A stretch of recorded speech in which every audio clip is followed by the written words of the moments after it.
Hi, just to show my faulty Handheld Audew vacuum handheld cleaner. So I bought last May. There's no damage. It's in very good condition. However, the on-off switch, it seems faulty. The charging is okay.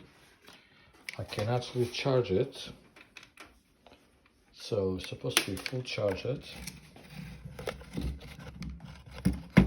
So as you can see there, it's charging.